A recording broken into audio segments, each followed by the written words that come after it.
अब देखो यार, अगर तुम लोग सीएम पंक के फैन हो तो ये वीडियो तुम्हारे लिए होने वाले गए, क्योंकि एईडब्ल्यू के एक फॉर्मर सुपरस्टार के द्वारा सीएम पंक के ऊपर काफी बड़ा आरोप लगाया गया है। एईडब्ल्यू के ग्रैंड स्लैम के ऊपर काजुचिका ओकाडा को मेजर चैलेंज मिल चुका है।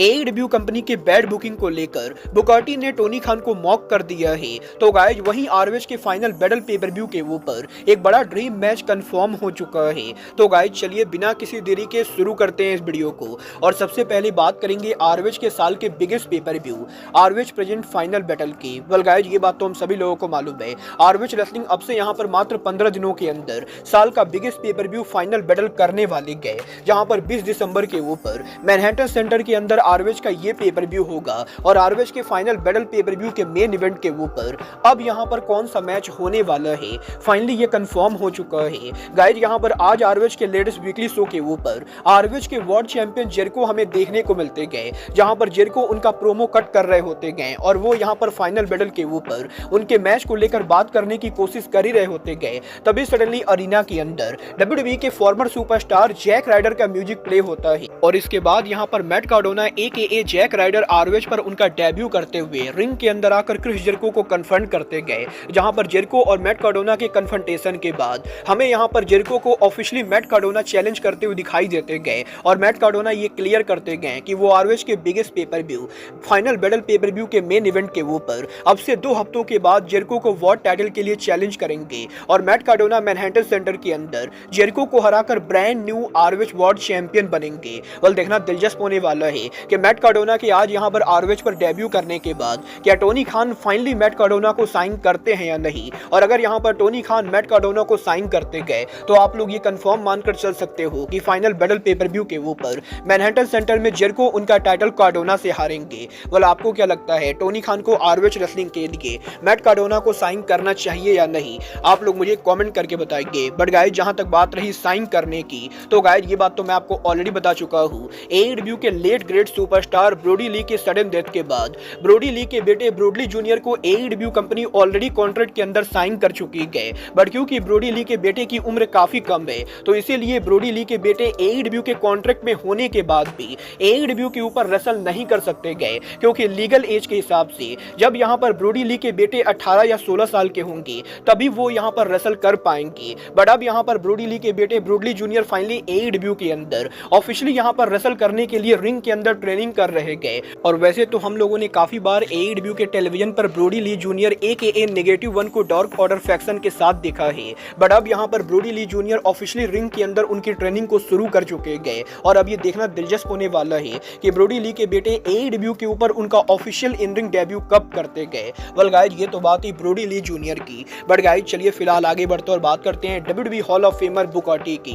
वेल गाइज इस हफ्ते बुकाटी के लेटेस्ट इंटरव्यू के ऊपर बुकाटी ने एईडब्ल्यू कंपनी को लेकर बात की, जहां पर बुकाटी के इंटरव्यू के ऊपर बुकाटी ने एईडब्ल्यू के डाउनफॉल का रीजन टोनी खान को बोला है। और बुकाटी का ये कहना है कि एईडब्ल्यू कंपनी के अंदर करंटली जो टैलेंट है वो टैलेंट यहां पर बुकाटी को personally one of the best talent लगता है। और एईडब्ल्यू कंपनी ने जिस लेवल के रेसलर्स को साइन करके रखा हुआ है, उस लेवल के रेसलर्स को साइन करके रखने के बाद भी अगर यहां पर एईडब्ल्यू अटेंडेंस और व्यूअरशिप को नहीं बढ़ा पा रहे गए तो इसकी पूरी की पूरी जिम्मेदारी टोनी खान की गए, क्योंकि at end of the day Tony Khan show को बुक कर रहे गए और बुकाटी ये बिलीव करते गए कि जो रोस्टर यहां पर एईडब्ल्यू कंपनी के पास है वो रोस्टर यहां पर अगर डब्ल्यूडब्ल्यूई के अंदर होता तो एईडब्ल्यू डब्ल्यूडब्ल्यूई की तरफ बिल्कुल ही सक्सेसफुल होती। बट क्योंकि टोनी खान एईडब्ल्यू कंपनी के क्रिएटिव को कंट्रोल कर रहे गए तो इसीलिए इतने शानदार रोस्टर होने के बाद भी एईडब्ल्यू लगातार डाउनफॉल की ओर जा रही गए। और बुकाटी ये बिलीव करते गए कि अब टाइम आ चुका है जब टोनी खान एईडब्ल्यू का क्रिएटिव किसी और को हैंडओवर कर दे, क्योंकि अगर यहां पर ऐसा ही चलते रहेगा तो वो दिन दूर नहीं गए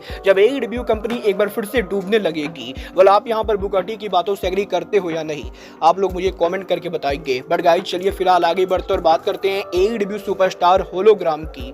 गाइज यहां पर ये बात तो मैं आपको ऑलरेडी बता चुका हूं, एईडब्ल्यू के home ground superstar hologram currently broken leg injury से गुजर रहे गए और इसी इंजरी की वजह से होलोग्राम टीवी के ऊपर अपीयर नहीं हो रहे गए। बट गाइज यहीं अब एईडब्ल्यू के अंदर होलोग्राम के फ्यूचर को लेकर फाइटफुल की तरफ से मेजर अपडेट आ रहे गए, जहां पर फाइटफुल सेलेक्ट का ये कहना है कि होलोग्राम के इंजर्ड होने से पहले एईडब्ल्यू कंपनी होलोग्राम को मेजर पुश देने वाली थी, क्योंकि एईडब्ल्यू ने हाल फिलहाल में मैक्सिको के अंदर फॉक्स नेटवर्क के साथ टीवी डील साइन किया है और फॉक्स नेटवर्क के साथ एईडब्ल्यू के टीवी डील के बाद एईडब्ल्यू कंपनी यहाँ पर मैक्सिको में उनके ब्रांड को पॉपुलर करने के लिए होलोग्राम को मैक्सिकन फेस बनाने वाली थी, जहां पर AEW कंपनी होलोग्राम को मेजर पुश देते हुए मैक्सिको के अंदर उनकी पॉपुलरिटी को बढ़ाने वाली थी। बट AEW कंपनी होलोग्राम को पुश करती उससे पहले ही उन्हें यहाँ पर इंजरी हो गई, और अब यहाँ पर जब होलोग्राम फाइनली रिटर्न करेंगे तो AEW कंपनी उनके प्लान को एग्जीक्यूट करेगी। वेल, देखना दिलचस्प होगा कि होलोग्राम के दम पर AEW कंपनी मैक्सिको में कितनी पॉपुलर होती गए।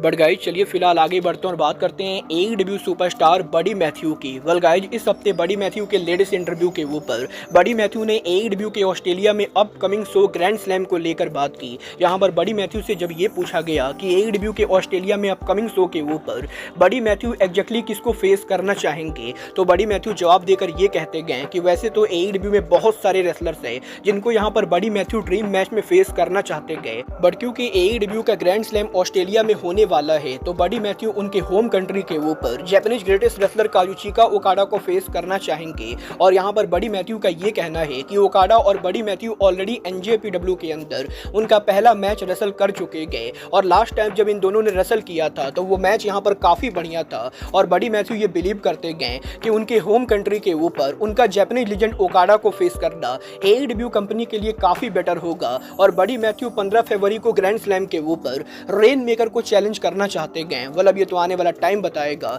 कि टोनी खान AEW के ग्रैंड स्लैम के ऊपर बडी मैथ्यू और ओकाडा के मैच को बुक करते हैं या नहीं। बट गाइज, जहां तक बात रही बुक करने की, तो गाइज ये बात तो हम सभी लोगों को मालूम है, CM पंक जब AEW कंपनी पर काम करते थे उस समय CM पंक AEW कोलिजन को बुक करते थे। और वैसे तो उस समय भी टोनी खान AEW के हेड बुकर थे, बट टोनी खान के बाद AEW कोलिजन पर सबसे ज्यादा क्रिएटिव पावर CM पंक के पास थी। और AEW के अंदर कोलिजन शो के ऊपर कौन से मैचेज और सेगमेंट होंगे, ये सभी चीजों का डिसीजन CM पंक का होता था। और अब यहाँ पर एक बार फिर से CM पंक को लेकर एक और बड़ा खुलासा हुआ है। गाइज, यहाँ पर AEW के फॉर्मर सुपरस्टार निक नेमिथ के ब्रदर रायन नेमिथ के इस हफ्ते लेटेस्ट इंटरव्यू के ऊपर रायन नेमिथ ने AEW में CM पंक के साथ उनके कंट्रोवर्सी को लेकर बात की, जहां पर रायन नेमिथ ने ये आरोप लगाया है कि 2023 के अंदर AEW कोलिजन के लॉकर रूम के ऊपर रायन नेमिथ और CM पंक के बीच में हीटेड कन्फ्रंटेशन हुआ था, जिस कन्फ्रंटेशन के अंदर CM पंक ने रायन नेमिथ की काफी ज्यादा बेइज्जती की थी। और इसके बाद यहाँ पर CM पंक ने शो से यहाँ पर रायन नेमिथ को निकाल भी दिया था।